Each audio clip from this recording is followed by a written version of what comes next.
Welcome to Sheela kitchen అండి. ఈరోజు ఈ నత్తల ఎండిన చేపల కర్రీ రెసిపీ మీతోటి షేర్ చేసుకుంటున్నాను. వేడి నీళ్ళల్లో ఫస్ట్ అయితే పోసుకొని కడుక్కొని పక్కకైతే తీసుకున్నానండి. తర్వాత తీసేసుకున్నాక ఆ బగోనీలోనే డీప్ ఫ్రై అయితే చేసేసుకున్నాను. దాంట్లోనే ఆయిల్ వేసుకున్నానండి. మొత్తం మట్టి అయితే వెళ్ళిపోతుంది. ఒక 2 చేపల ముక్క వేసుకున్నాను.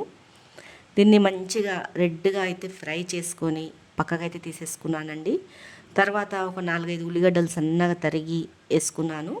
ఈ ఉల్లిగడ్డల్ని రెడ్గా అయితే ఫ్రై చేసుకోవాలండి. బ్రౌన్ కలర్లో అయితే రావాలా చూడండి ఇలా. తర్వాత ఒక చెంచాడు అల్లం పేస్ట్ వేసుకోవాలా. ఇవంతా మంచిగా కలబెట్టుకున్నాక పచ్చివాసన పోయాక మనకు రుచికి సరిపోయేంత కారము, పసుపు వేసుకొని ఇది కూడా మొత్తము పచ్చివాసన పోయే వరకు ఫ్రై చేసుకోవాలండి. ఒక 1/2 కిలో పండు టమాటాలు తీసుకొని వేసుకున్నానండి. చూడండి ఇలా మొత్తం ఫ్రై చేసుకొని కల్లేమాకు వేసుకున్నాను.